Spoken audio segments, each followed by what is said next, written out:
I never thought my own son would look me in the eye and tell me I was a burden. I never imagined the woman he married would stand beside him, nodding along like I was some unwanted piece of furniture they'd been too polite to throw away. But what they didn't know was that life had been preparing me for this moment my entire life.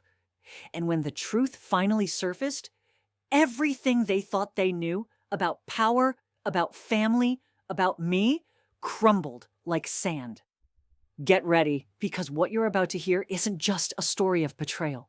It's a masterclass in patience, in silence, and in the kind of justice that doesn't announce itself until it's already won. My name is Lorraine. I'm 61 years old, and until 18 months ago, I believed that sacrifice was love. I believed that giving everything you had to your children was what mothers do. I cooked every meal with care, saved every penny for their future. And when my husband Walter died of a heart attack 3 years ago, I told myself I still had purpose. I still had my son Bryce. Bryce had always been my quiet child. Not cold, just reserved. He married Kimber 5 years ago, a sharp-tongued woman with opinions about everything and patience for nothing. She worked in marketing, made decent money, and had very specific ideas about how life should look. Clean lines, no complications, no inconvenient reminders of mortality. When Walter died, I couldn't bear staying in our house in Plano. Every corner held his voice, his laugh, the sound of him humming while he fixed things. I sold it and moved into a small apartment, but the loneliness was suffocating. Bryce suggested I stay with them for a while. Just until you get your bearings, Mom. Kimber's smile never quite reached her eyes when she agreed. Their house in Richardson was modern, all glass and steel, the kind of place where everything had its position and nothing was out of place, including me. I tried to fit into their routine, tried to be helpful without being intrusive. I cooked dinner when they worked late, did laundry, kept the common areas spotless. But I could feel Kimber's irritation growing like a slow burn. It started with small comments. "Oh, you don't need to do that, Lorraine. We have a system." Or, "The dishwasher works better if you load it this way." Each correction felt like a tiny paper cut, small but persistent. Bryce said nothing. He'd come home tired, kiss Kimber hello, nod at me, and disappear into his home office. I told myself, he was just processing grief in his own way. Men grieved differently, I rationalized. He needed space. But space became distance, and distance became something colder. The breaking point came on a Tuesday night in March. I'd made pot roast, Walter's recipe, something I thought might bring Bryce some comfort.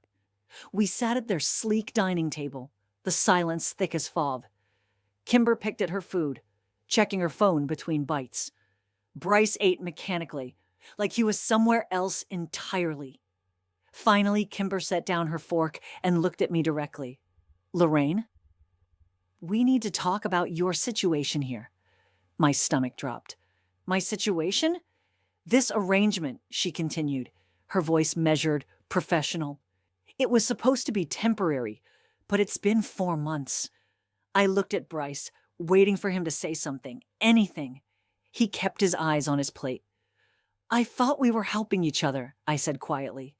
"I help with the house, you help me transition."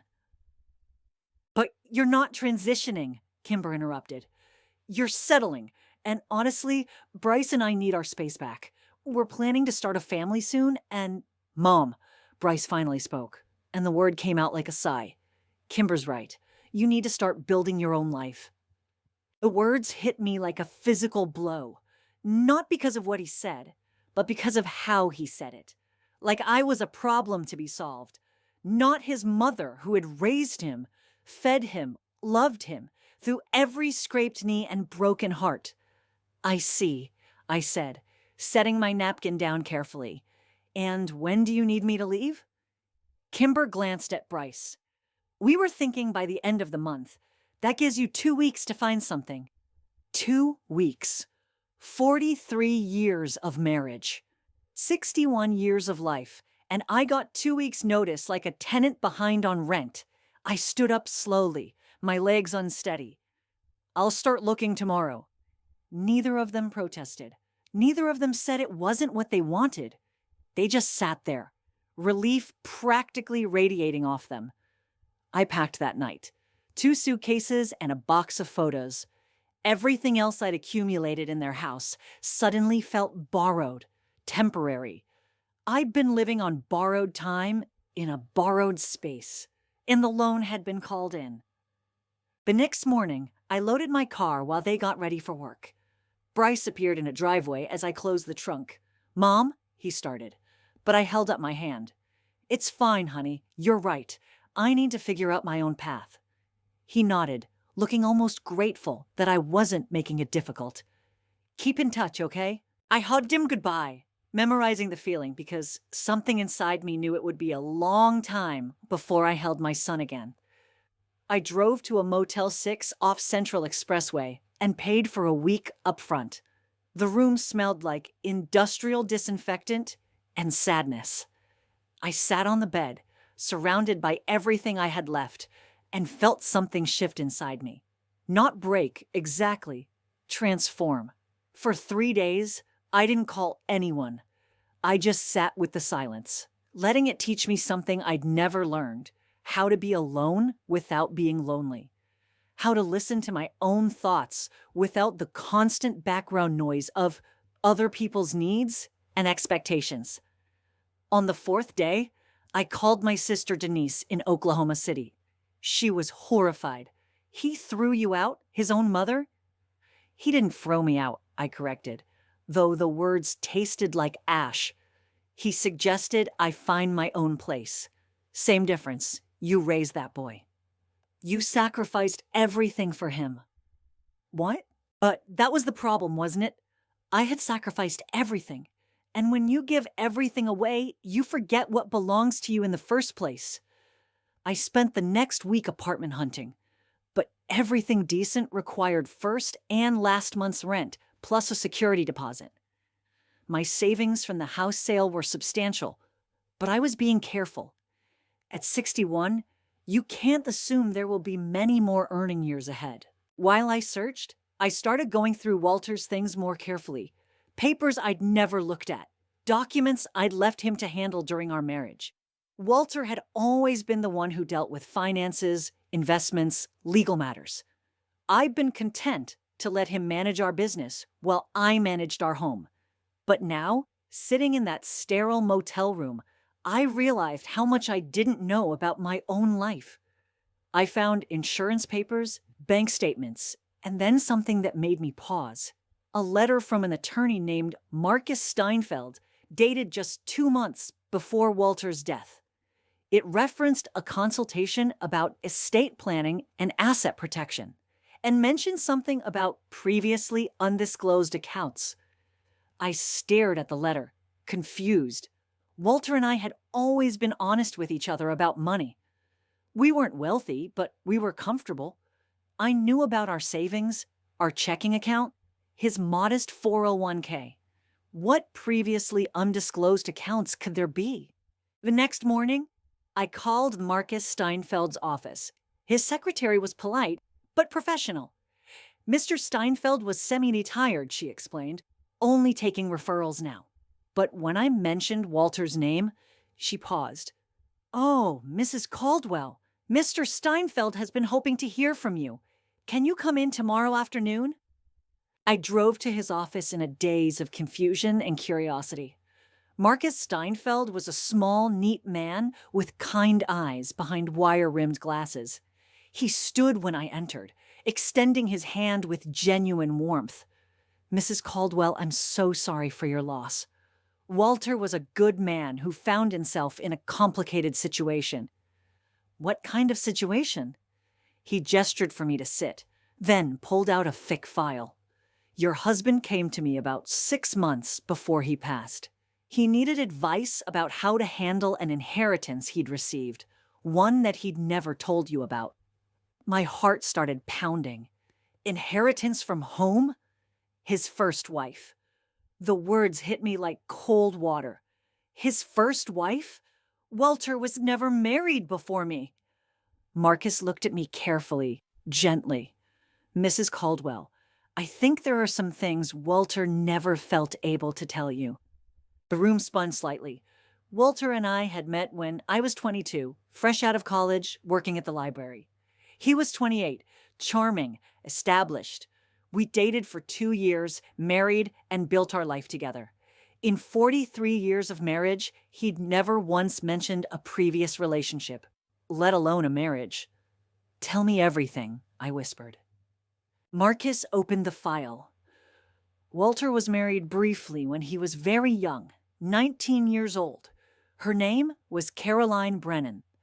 The marriage lasted less than a year, ended in divorce, no children. It was in California before he moved to Texas. I sat in stunned silence. Caroline never remarried. She built a successful business, invested well. When she died last year, she left everything to Walter. Apparently, she never stopped loving him. How much is everything? I asked, my voice barely audible. Marcus slid a document across the desk. After taxes and legal fees, approximately $2.3 million. The number didn't compute. I stared at the papers, reading the same figures over and over. Walter didn't know what to do, Marcus continued. He felt guilty about keeping the marriage secret all these years, but he also felt guilty about Caroline's feelings. He was torn between telling you the truth and protecting you from what he saw as unnecessary pain. Where is the money now? In a trust account. Walter died before making a final decision about disclosure. Legally, it all belongs to you now, as his widow and sole heir. I walked out of that office feeling like someone had handed me the keys to a life I didn't recognize. $2.3 million. More money than Walter and I had ever dreamed of having. Money that could have changed everything, eased every worry, opened every door. Money that Bryce and Kimber had no idea existed. For the first time since that awful dinner conversation, I smiled. I didn't rush into anything. That wasn't my way. Instead, I took the next 2 weeks to think, to plan, to let the pieces of a larger picture start to arrange themselves in my mind. I rented a small furnished apartment in Addison. Nothing fancy, but clean and private. I told Bryce I'd found temporary housing and was looking for something more permanent. He seemed relieved and didn't ask for details. Meanwhile, I was learning about my new financial reality. With Marcus's help, I moved the inheritance into more liquid investments, set up proper accounts, and began to understand what it meant to have real money for the first time in my life. But more than the money, what I'd gained was knowledge. Knowledge about who my husband really was, about the secrets people keep, about how much you cannot know about your own life, even when you think you understand everything. And knowledge, I was learning, was its own kind of power. I started watching Bryce and Kimber differently. Before, I'd seen their rejection as a reflection of my own inadequacy. Now I saw it as a revelation of theirs. They'd looked at an elderly woman with 2 suitcases and seen burden, inconvenience, dead weight. They had no idea they'd just discarded someone who could buy their house twice over without dipping into the principal. I began planning. The first step was research. I spent hours online learning about Bryce and Kimber's life in ways I never had before. Their mortgage was public record. Bryce made good money as a systems analyst, but not great money. Kimber's marketing salary was decent, but inconsistent. Their house payment was substantial, and I could see from their social media that they lived right up to their means. Nice vacations, expensive dinners, luxury car payments. They weren't struggling, but they weren't comfortable either. They were stretched, living a lifestyle that required both their incomes and left little room for error. I also learned that the company Bryce worked for had been bought out 6 months ago. There had been layoffs, restructuring. His position was safe for now, but nothing was guaranteed in tech anymore. Meanwhile, I was becoming someone different. I bought new clothes, nothing flashy, but well-made and properly fitted. I got my hair styled at a salon instead of the chain place I'd used for years. I took a financial planning course at the community college, learned about real estate investment, business development. For the first time in my adult life, I was learning who I was when I wasn't defined by my relationship to someone else. Not Walter's wife, not Bryce's mother, just Lorraine. And it turned out Lorraine had opinions, preferences, and a remarkably good head for strategy. 3 months after being asked to leave, I was ready for phase 2. I found the perfect opportunity through a business broker Marcus recommended. A small but profitable property management company was for sale.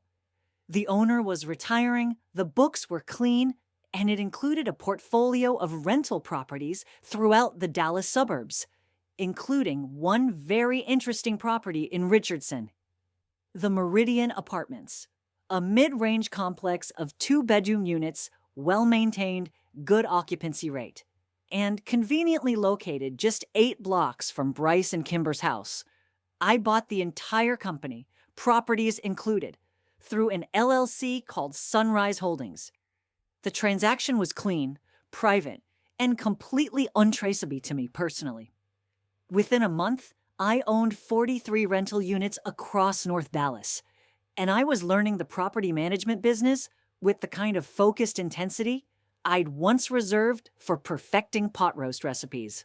But it was the Meridian property that interested me most, specifically the fact that it had a waiting list for units, and that list included some very familiar names. Bryce and Kimber had applied 6 weeks earlier. According to their application, they were looking to downsize. The mortgage on their house was becoming problematic, apparently. They needed something smaller, less expensive, but in the same school district for their future family planning. They'd been approved. Pending availability, the next unit would be ready in 2 months. I could have rejected their application.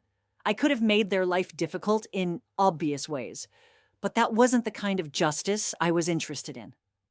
Instead, I approved them. Standard lease terms, market rate rent, nothing unusual or suspicious. They would move into Unit 23B in 8 weeks, and they would have no idea their new landlord was the woman they discarded like expired milk. But I wasn't done planning. The beauty of owning property management is that you control so much more than just buildings. You control information, timing, circumstances. You have legitimate reasons to know where people work, what they earn, how they spend their money, who they associate with. I learned that Bryce's job was indeed less stable than it appeared. The new parent company was planning another round of layoffs in the fall. His department was being consolidated, and while he wasn't on the immediate chopping block, his position was definitely vulnerable. I learned that Kimber's marketing firm had lost 2 major clients recently and was struggling to replace the revenue. Her hours had been cut, though she hadn't told Bryce yet. I learned they were carrying significant credit card debt, almost $30,000 across multiple cards. The house payment, car payments, and minimum debt service was consuming almost 80% of their combined income. They weren't just downsizing for convenience. They were downsizing because they were in financial trouble and too proud to admit it. Meanwhile, I was thriving. Learning the business came naturally to me, and I discovered I had good instincts for real estate investment. I bought 2 more small properties with cash, cleaned them up, and increased their profitability. My confidence was growing along with my portfolio. I wasn't the same woman who had sat silently while being dismissed from her son's dining room table. I was becoming someone who understood leverage, timing, and the power of information. And I was just getting started. Moving day arrived on a crisp October morning. I watched from the management office as Bryce and Kimber pulled up with a U-Haul truck. They looked tired, stressed. Kimber kept checking her phone and shaking her head. Bryce moved boxes with the mechanical efficiency of someone who was somewhere else mentally. I arranged to be away on business during their move-in, but I had cameras throughout the property and I could see everything. They struggled with the furniture, clearly having downsized substantially. The clean, modern lines of their previous life reduced to the basics that would fit in a two-bedroom apartment. Kimber looked around the apartment with barely concealed disappointment. It was nice enough, well-maintained, but it wasn't the life she'd envisioned for herself. This was compromise, necessity, scaling back dreams to fit reality. I felt a complex mix of emotions watching them. Part of me still ached for my son, still wanted to comfort him when he looked overwhelmed. But a larger part of me felt something harder, colder. This was consequences. This was what happened when you treated people like inconveniences instead of family. They settled in over the next few weeks. I monitored the situation through normal property management channels. They paid their first month's rent on time, though I could see from the bank processing that it was tight. The check cleared, but barely. I started making my presence known in small ways. I began visiting the Meridian property more frequently, checking on maintenance issues, talking to tenants, being visible. I drove a modest SUV, dressed professionally but not extravagantly. To anyone watching, I was just a hands-on property manager doing her job. Bryce and Kimber never looked twice at me. When you're convinced someone is out of your life permanently, you stop seeing them, even when they're right in front of you. I was patient. I watched, waited, learned their routines. Bryce left for work at 7:30 every morning, returned around 6 p.m. on good days, much later when the pressure was high. Kimber's schedule was more erratic since her hours had been cut, but she tried to maintain the appearance of being busy and important. They fought more now. I could hear raised voices through the walls sometimes when I was conducting routine inspections of adjacent units. The stress was showing in all the ways financial pressure usually does. Short tempers, blame, the slow erosion of whatever love had once held them together. 2 months after they moved in, Bryce lost his job. I heard about it through the business network I'd been cultivating. His entire department had been eliminated, just as I'd anticipated. He got a decent severance package, but in tech, being unemployed at 42 was a very different challenge than being unemployed at 25. The next month, their rent was 3 days late. I could have been understanding. Landlords often work with tenants facing temporary hardship. Instead, I followed policy precisely. Late fees applied exactly as stated in the lease. No exceptions, no personal considerations. When the check finally came, it was accompanied by a note from Bryce. Apologetic, explaining the job loss, promising it wouldn't happen again. He'd signed it, "Thank you for your patience, Bryce Caldwell." I stared at that signature for a long time. My son, thanking a stranger for patience he'd never been willing to show his own mother. But I wasn't a stranger. I was his landlord, his creditor, the person who controlled the roof over his head. I was, in ways he couldn't possibly understand, back in control of his life. And he had no idea. The holidays approached, Thanksgiving, Christmas, New Year, times when families gather, when loneliness cuts deepest, when the absence of connection echoes loudest. I spent Thanksgiving in Cabo San Lucas. Haven't learned that widows with money don't have to spend holidays alone unless they choose to. I spent Christmas in Aspen, skiing for the first time in my life and discovering I actually enjoyed the challenge. I rang in the New Year in New York City, standing in Times Square like some college kid, surrounded by strangers and feeling more connected to the world than I had in years. Bryce sent me a Christmas card. Generic holiday wishes, signed by both of them, mailed to my old apartment address and forwarded. Inside was a photo of them in front of their Christmas tree, smiling in that forced way people smile when they're trying to convince themselves everything is fine. I said nothing back. Meanwhile, I was getting reports about their situation. Bryce had found some freelance work, but nothing steady. The job market was tougher than he'd expected. Kimber had picked up extra hours at her firm, but it wasn't enough to cover their full expenses. They were using credit cards for basic living expenses now. The debt was growing, and the minimum payments were becoming a larger portion of their shrinking income. In February, the rent was late again. This time by a full week. I drove over to personally collect it, dressed in my property manager persona.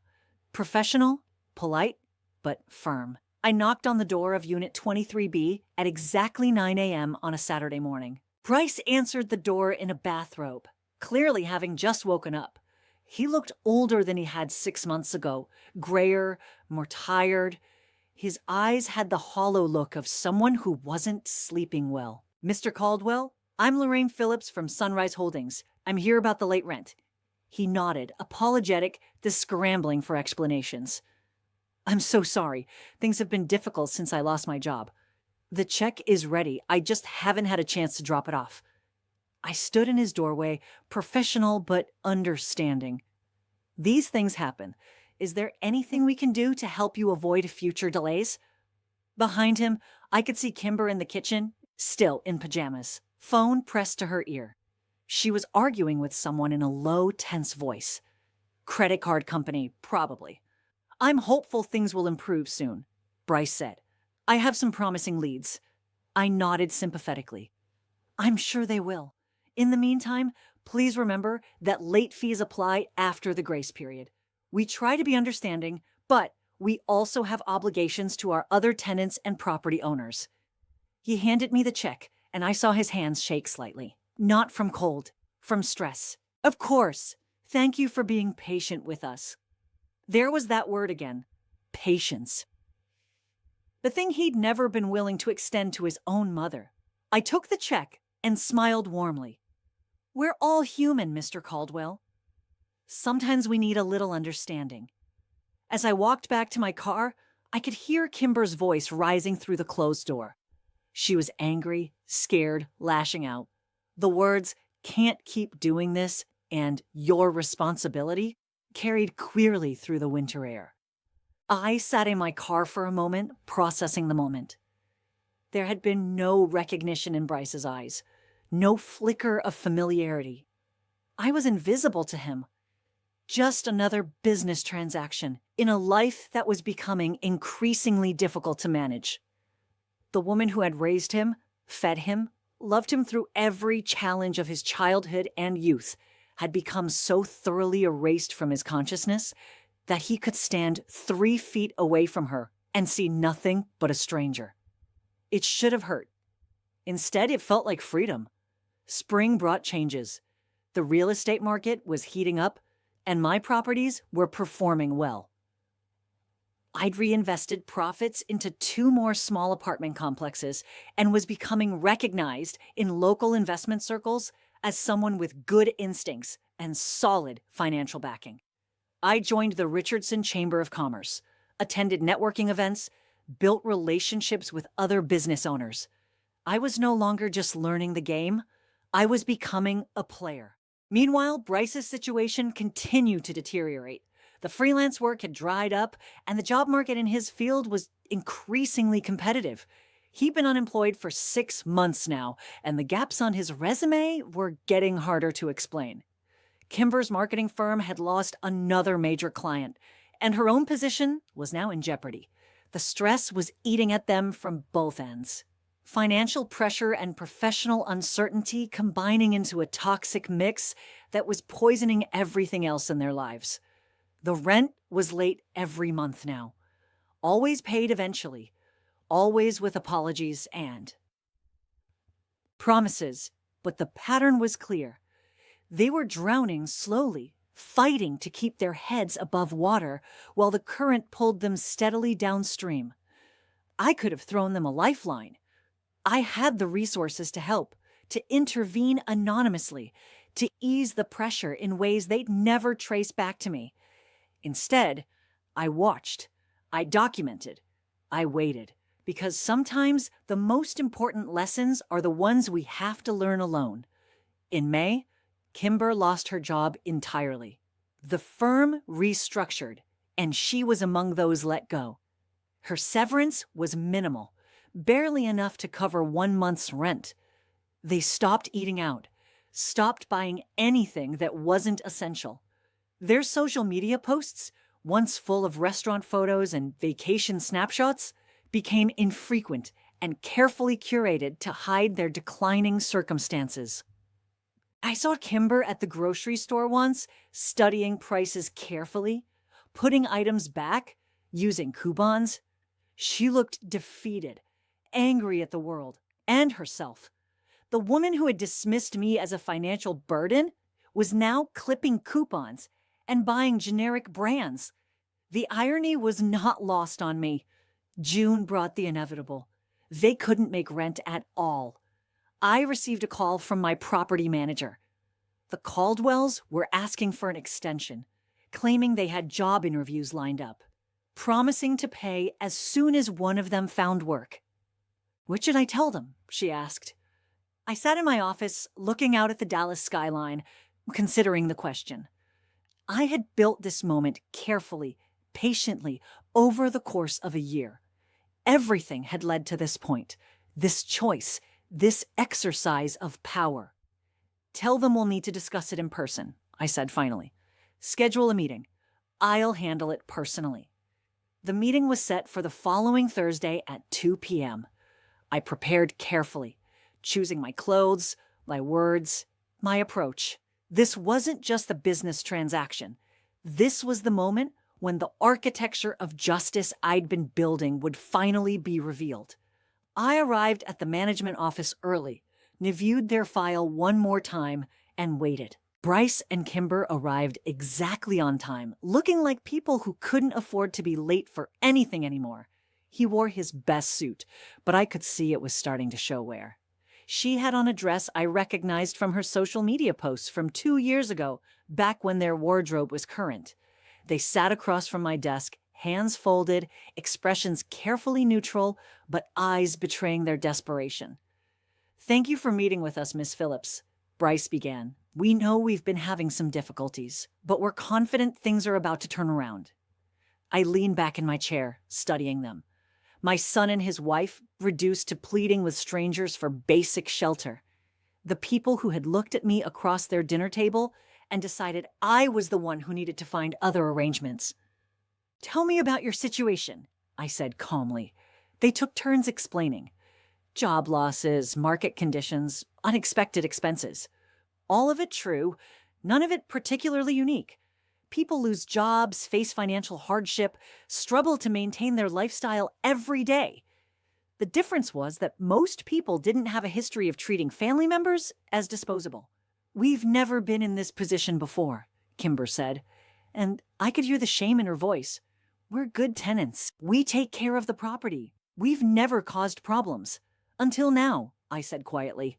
She flinched. "This is temporary. We just need a little understanding while we get back on our feet." Understanding. There was that word again. I opened their file, spread the documents across my desk. Late notices, payment history, the documentation of their slow financial decline.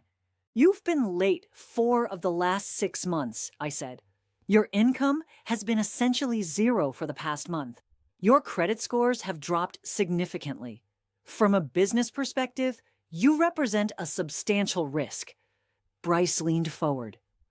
"We understand your position, but we're asking for a chance. Maybe we could work out a payment plan or do some maintenance work in exchange for reduced rent." I could see the desperation in his eyes now. The willingness to negotiate from a position of complete powerlessness. This was what I had felt that night in their kitchen. This exact vulnerability. "What would you do," I asked slowly, "if you were in my position?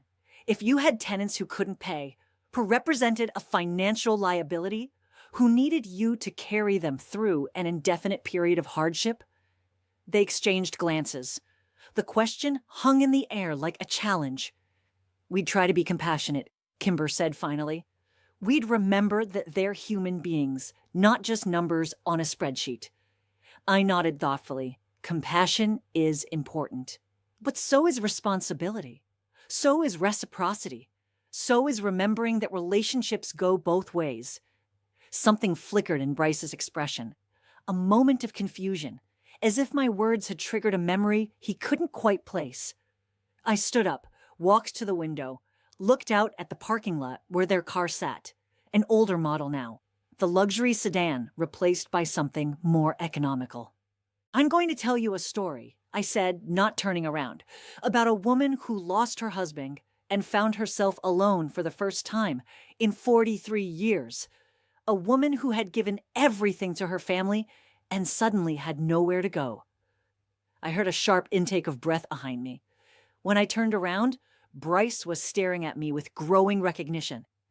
This woman moved in with her son and his wife, trying not to be a burden, trying to help however she could. She cooked, cleaned, stayed out of the way. But it wasn't enough. They decided she was an inconvenience, a complication in their clean, organized life. Kimber had gone pale. Her mouth was slightly open, hands gripping the arms of her chair. So they asked her to leave. Not asked, really. Told her. Gave her 2 weeks to find somewhere else to go. Somewhere else to be someone else's problem. I walked back to my desk, sat down, looked directly at my son. That woman was me. The silence in the room was deafening. Bryce looked like he'd been slapped. Kimber looked like she was going to be sick. "Mom?" Bryce whispered. I smiled slightly. "Hello, honey." He started to stand, then sat back down heavily. "I don't understand." "How are you? What is? What am I doing here?" I finished for him. "I'm running a business. Several businesses, actually. I own this building, Bryce. I own the roof over your head." Kimber found her voice. "That's impossible. You didn't have money. You were..." "Helpless," I suggested. "A burden?" "Yes, that's what you thought. What you both thought. But you were wrong about a lot of things."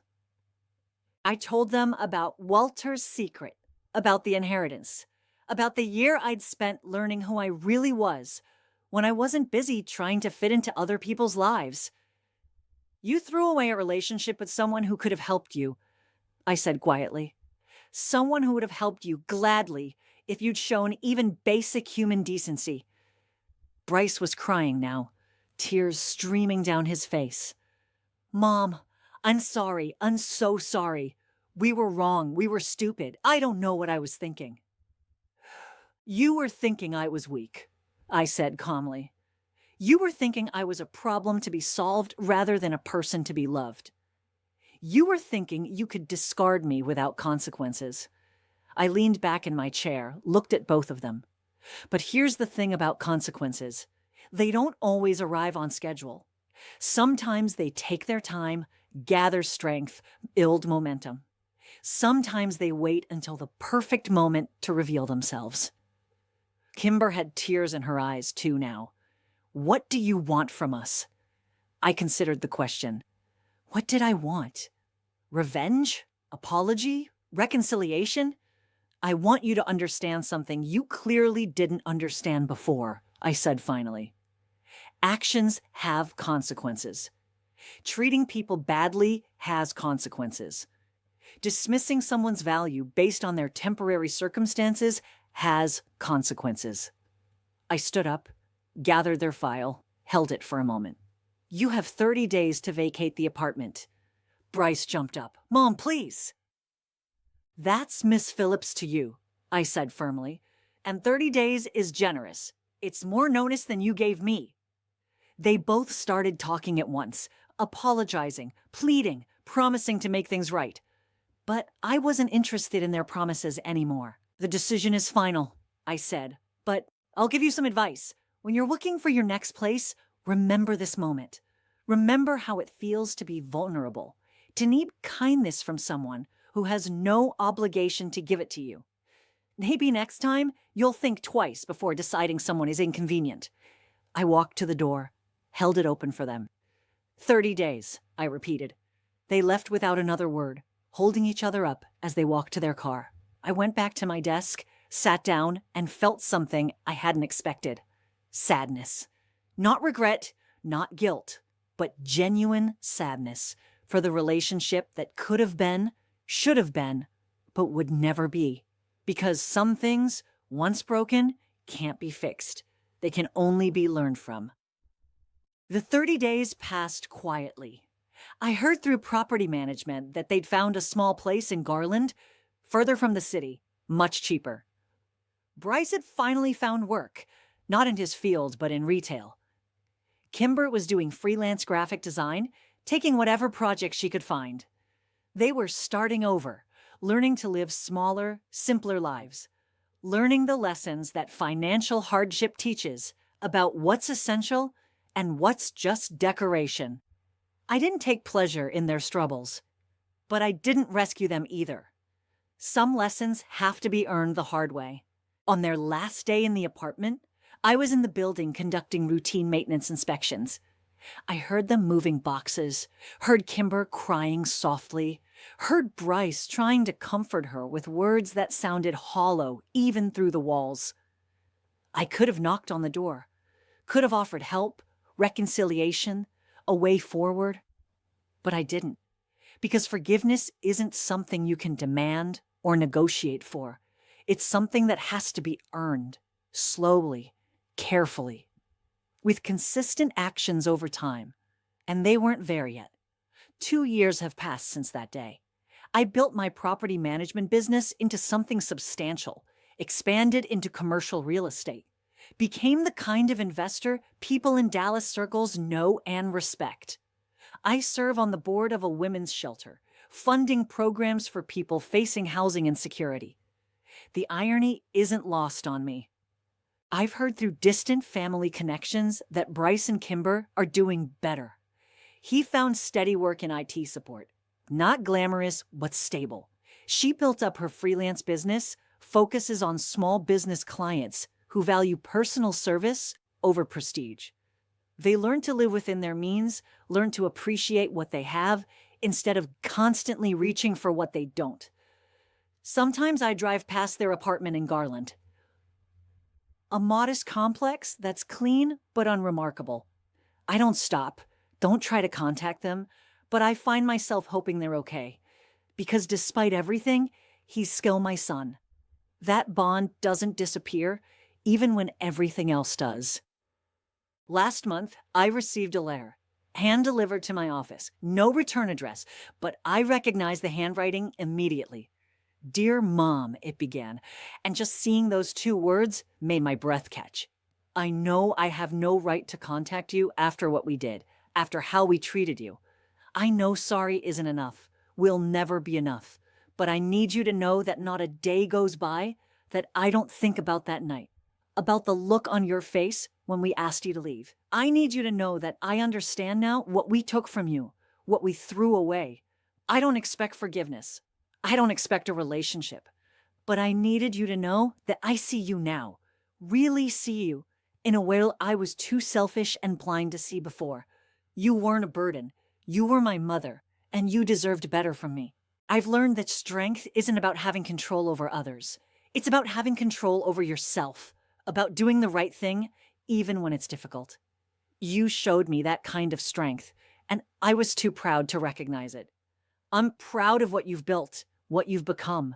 I heard through Marcus Steinfeld that you're doing well, that you're helping other people who find themselves in impossible situations.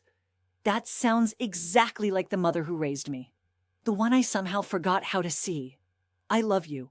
I've always loved you, even when I was too stupid to show it properly. And I'll understand if you never want to see me again. Your son, Bryce. I read that letter 3 times, sitting in my office as the sun set over Dallas, and felt something shift inside my chest. Not complete healing, but the beginning of it. The recognition that maybe, just maybe, the lessons had finally taken hold. I didn't respond immediately. I needed time to think, to feel, to understand what forgiveness might look like after so much pain and silence. But I kept the letter. I folded it carefully and put it in my desk drawer, next to Walter's final letter and the deed to my first property. Because sometimes the most important things in life are the ones that take the longest to understand. And sometimes, just sometimes, people do learn. They do grow. They do become capable of seeing what they couldn't see before. 3 months later, on a Saturday afternoon in spring, I drove to Garland. I sat in my car outside their apartment complex for 20 minutes, watching children play in the small courtyard, listening to the sounds of a neighborhood where people knew each other's names and looked out for one another. Finally, I got out of the car and walked to their door. I knocked softly, and when Bryce opened it, his face went through a series of emotions I recognized: surprise, fear, hope, shame, love. "Hi, honey," I said quietly. He started crying immediately, and after a moment, so did I. We didn't hug. We weren't ready for that yet. But we stood there in his doorway, looking at each other, really looking, and I saw my son for the first time in years. Not the man who had dismissed me, not the tenant who had pleaded with me, but the boy I had raised, the child I had loved unconditionally, the human being who had lost his way but found it again. "Can we talk?" I asked. He nodded, stepped aside, let me in, and for the first time in 3 years, I was invited into my son's home. Not as a burden, not as an inconvenience, but as his mother. We talked for 4 hours that day, about everything and nothing, about hurt and healing, about the people we used to be and the people we were becoming. It wasn't easy. There were silences, tears, moments when the weight of what had been lost felt almost unbearable. But we talked, and that was a beginning. Kimber joined us after a while, hesitant, ashamed, but genuine in her apologies. She had learned things too, she said, about family, about kindness, about the difference between inconvenience and impossibility. I didn't forgive them that day. Forgiveness, real forgiveness, isn't a light switch you flip. It's a process, a choice you make repeatedly, a garden you tend carefully over time. But I began the process. I opened the door to the possibility of something new, something different, something built on truth instead of convenience. 6 months later, I helped them buy a small house. Not a gift, a loan with reasonable terms and clear expectations. They're paying it back monthly, and they've never been late with a payment. We have dinner together once a month now, sometimes at their place, sometimes at mine. We don't pretend the past didn't happen. We acknowledge it, learn from it, use it as a foundation for something better. Bryce still works in IT support, but he's going to school part-time, studying business management. He says he wants to understand how to build something lasting, something meaningful. Kimber started a nonprofit that helps families facing housing insecurity navigate resources and advocate for themselves. She says she learned firsthand how quickly life can change, how thin the line is between stability and crisis. They're different people now. We all are. The woman who packed 2 suitcases in shame and drove to a motel is gone. The son who could dismiss his mother like an inconvenient expense is gone.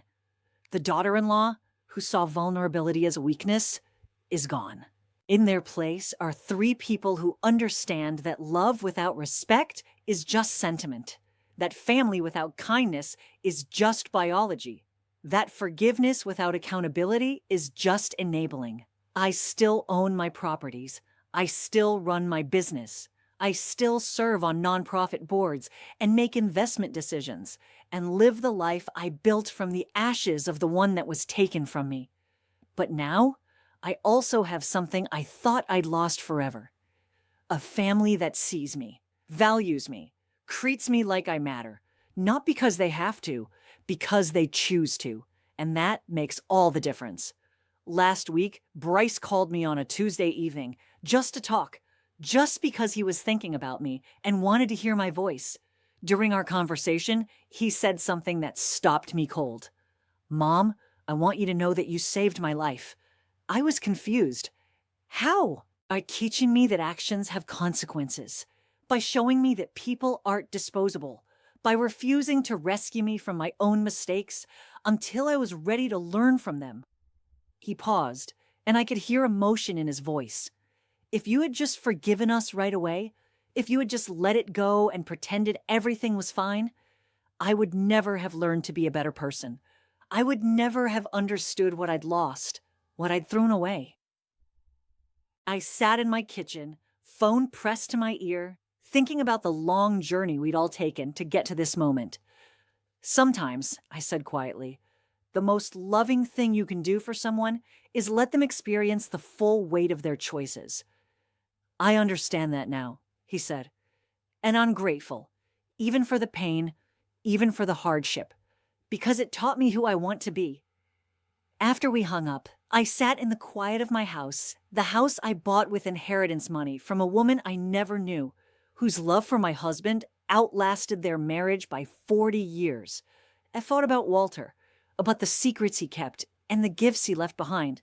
I thought about my mother's diary, about Harold Sterling, about the way truth has a way of surfacing when we need it most. But mostly, I thought about resilience, about the way people can break and heal and become stronger in the broken places. I thought about the difference between revenge and justice, between punishment and consequence, between giving up and letting go. And I understood, finally, that the greatest victory isn't defeating your enemies. It's helping them become better people. The greatest power isn't the ability to hurt others. It's the wisdom to know when not to use that power. The greatest love isn't blind forgiveness. It's the courage to demand better, to expect growth, to believe that people can change even when they've proven they can't. 3 years ago, I was a woman with 2 suitcases and nowhere to go. Today, I'm a woman with options, with resources, with relationships built on mutual respect and genuine care. The journey between those 2 moments taught me that sometimes you have to lose everything to find out who you really are.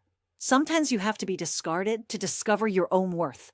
Sometimes you have to walk through the darkness alone before you can appreciate the light. I never thought I'd thank my son for asking me to leave that night. But in a strange way, I do. Because it set me on a path I would never have found otherwise. It forced me to become someone I never knew I could be. And in the end, it brought us back together as people who actually see each other, rather than as people who just share DNA. That's worth more than any inheritance, any property portfolio, any business success. That's worth everything. My name is Lorraine. I'm 61 years old, and I believe in second chances. But I also believe they have to be earned. Thanks for listening. Don't forget to subscribe, and feel free to share your own story in the comments. Sometimes the most powerful thing we can do is witness each other's journey from brokenness to strength, because we all have more resilience than we know. We all have more power than we realize, and we all deserve better than we sometimes demand for ourselves. Your voice matters. Your story matters. You matter. And sometimes, and sometimes, and sometimes, and sometimes, hang, hang, hang, hang. The people who hurt you the most are the ones who need to learn that lesson too. Thank you for listening to Lorraine's powerful story of betrayal, resilience, and ultimate redemption. Stories like these resonate because they touch on universal experiences of family dynamics, financial vulnerability, and the strength we discover in our darkest moments. What did you think of Lorraine's journey? Did you find her response to being rejected justified, or did she go too far? At what point did your sympathy shift from one character to another? Have you ever experienced or witnessed similar family betrayals? How did it impact relationships long term? What do you think about the idea that sometimes the most loving thing is to let people face consequences? Tap the like button to show your support. Subscribe and ring the bell for more powerful stories like this one. Comment below with your thoughts, experiences, or questions. Share this story with someone who needs to hear it. Want to share your own story? We believe everyone has a story worth telling. If you've experienced family betrayal, unexpected strength, or a journey from powerlessness to empowerment, we'd love to hear from you. Email us your story ideas or personal experiences.